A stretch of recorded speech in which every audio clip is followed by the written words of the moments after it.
तुम्हाला कधी सकाळी उठल्यानंतर पाठ जड वाटते किंवा चालताना कमरेतलं दुखणं हे पायामध्ये जातं, पायात मुंग्या येतात किंवा खूप काळ बसून उठल्यानंतर पाठ पकडावी लागते, अशी जर लक्षणं तुम्हाला दिसत असतील तर हा व्हिडिओ तुमच्यासाठीच आहे. कारण आपण आज पाठदुखीबद्दल सर्व गोष्टी डिस्कस करणार आहोत.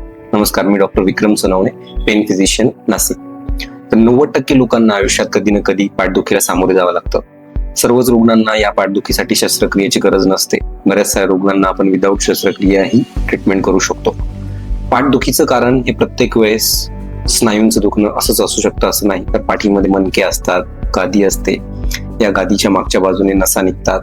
त्याचबरोबर बरेच सारे लिगामेंट्स, स्नायू हे सुद्धा पाठीभोवती असतात. या कुठल्याही गोष्टीमध्ये जर काही इजा झाली किंवा काही प्रॉब्लेम झाला तर आपल्याला पाठदुखीला सामोरे जावं लागू शकतं. बऱ्याच साऱ्या रुग्णांमध्ये एक्सरे नॉर्मल असून सुद्धा पाठदुखी असू शकते. त्याची कारणं कशामुळे होतात, त्यावरती कुठले उपचार आहेत, हे सर्व आपण या व्हिडिओमध्ये जाणून घेणार. पाठदुखी सर्वसाधारणतः कोणामध्ये दिसून येते? साधारणतः 25 ते 60 पर्यंतच्या कुठल्याही रुग्णांमध्ये पाठदुखीचा त्रास दिसून येऊ शकतो. ज्यांच्यामध्ये ऑफिसमध्ये बसण्याचं काम जास्त आहे, मोबाईल किंवा लॅपटॉपवरती कंटिन्युअसली काम करावं लागतं, लठ्ठपणा, खूप जास्त वजन असल्यामुळे किंवा सतत जड उचलण्याचं काम आहे, अशा रुग्णांमध्ये, महिलांमध्ये प्रसूतीनंतर किंवा मासिक पाळी बंद झाल्यानंतर हॉर्मोनल चेंजेस झाल्यामुळे पाठदुखीचं दुखणं सुरू होऊ शकतं. परंतु आजकालच्या काळामध्ये तर 20 मध्ये किंवा 20 ते 30 वर्षाच्या रुग्णांमध्ये सुद्धा पाठदुखी दिसायला लागली आहे.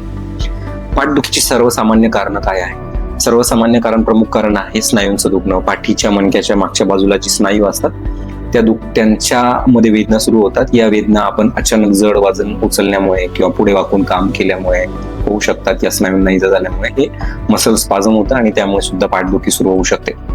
त्याचबरोबर मणक्यामध्ये जी गादी असते, 2 मणक्यांमध्ये, ही गादी जर मागच्या बाजूला सरकली तर ही गादी मागच्या बाजूला सरकून त्याच्या मागच्या बाजूला असणाऱ्या नसांवरती दबाव देते आणि हे दुखणं पाठीमध्ये सुद्धा दुखतं आणि पायामध्ये सुद्धा त्याबरोबर वेदना जाऊ शकतात. पायामध्ये कळ, पायामध्ये मुंग्या येऊ शकतात, बधीरपणा येऊ शकतो. याला आपण लंबार रेडिक्युलोपॅथी किंवा सायटिका असं म्हणतो. पाठीच्या मागच्या बाजूला 2 मणके एकमेकावर ठेवल्यानंतर सांधे तयार होतात, त्याला फॅसेट जॉईंट म्हणतो. हे सुद्धा वयामानानुसार झीज होते, त्याला फॅसेटल आर्थ्रोपॅथी म्हणतो आपण, आणि त्यामुळे सुद्धा पाठदुखी होऊ शकते. काही लोकांमध्ये पाठदुखीचं कारण हे व्हिटॅमिन B12 किंवा व्हिटॅमिन D, कॅल्शियम डेफिशियन्सी हे सुद्धा असू शकतं. त्यामुळे सुद्धा पाठीचं दुखणं सुरू होऊ शकतं. चुकीची बसण्याची पद्धत किंवा चुकीची झोपण्याची पद्धत, यामुळे सुद्धा पाठदुखीला आपल्याला सामोरे जावं लागू शकतं. तर प्रत्येक वेळेस पाठदुखी म्हणजे स्लिप डिस्क किंवा गादी सरकली असं नसतं. त्या पाठीच्या मणक्याच्या भोवती ज्या वेगवेगळे स्ट्रक्चर्स आहेत त्यामध्ये कुठेही इजा झाली किंवा कुठेही काही गडबड झाली तर आपल्याला पाठदुखी होऊ शकते.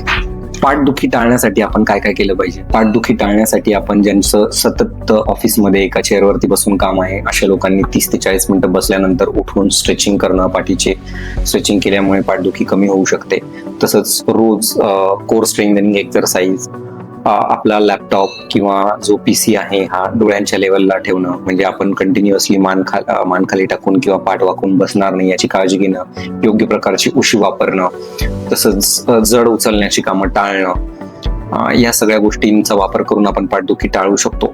जवळपास 80 ते 90% लोकांमध्ये या सोप्या गोष्टींचा वापर केला तरी सुद्धा शस्त्रक्रिया टाळता येते आणि योग्य साध्या सोप्या उपचारांनी सुद्धा आपण पाठदुखी घालवू शकतो. तर पाठदुखीवरती उपचार कुठल्या पद्धतीचे करता येतात? तर इनिशियली म्हणजे फार सुरुवातीच्या काळामध्ये जेव्हा पाठदुखी कमी असते आणि स्ट्रक्चरल म्हणजे ज्या मणक्यामध्ये किंवा स्नायूंमध्ये प्रॉब्लेम सुद्धा कमी प्रमाणात असतात, अशा रुग्णांमध्ये आपण औषधोपचार, फिजिओथेरपी किंवा एक्सरसाइज अशा सोप्या मार्गानेच आपण पाठदुखी घालवू शकतो.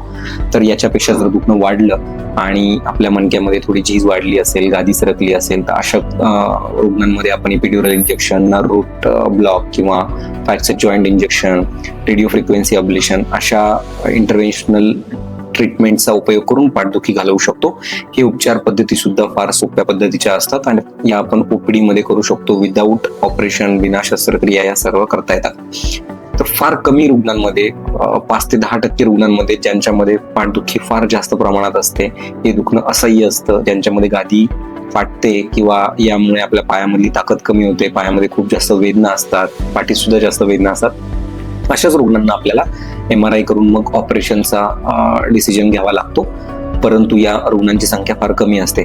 त्यामुळे तुम्हाला जर पाठदुखी असेल तर तुम्ही पाठदुखीकडे दुर्लक्ष करू नका. लवकरात लवकर त्याचं निदान करा, योग्य उपचार घ्या. यामुळे तुमच्या वेदना कमी होतात, काम करण्याची क्षमता वाढते आणि आयुष्य सुखकर होतं. हा जर व्हिडिओ तुम्हाला आवडला असेल तर लाईक करा, शेअर करा आणि या चॅनलला सबस्क्राईब करा. धन्यवाद.